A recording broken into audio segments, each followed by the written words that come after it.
জীবনে যদি বারবার পড়ে যান তবে পথটাকে বদলান, স্বপ্নটাকে নয়।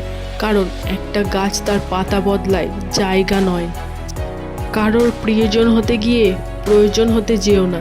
মনে রেখো, চা খাবার পরে ভাঁড়ের জায়গাটা কিন্তু ডাস্টবিনেই হয়।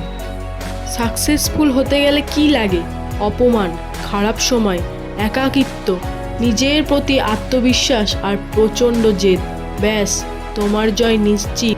সময় অনেক দ্রুত চলে যায়। এর সদ্ব্যবহার যারা করতে পারে তারাই সফল ও সার্থক বলে পরিচিত হয়। যদি তুমি আঘাতের পর আঘাত পেয়েও নিজেকে সামলে নিতে পারো, তাহলে বুঝে নিও কারোর দোয়া তোমায় আগলে রেখেছে। জীবনে এগিয়ে যাওয়ার রাস্তা কেউ করে দেয় না, নিজেকে তৈরি করে নিতে হয়।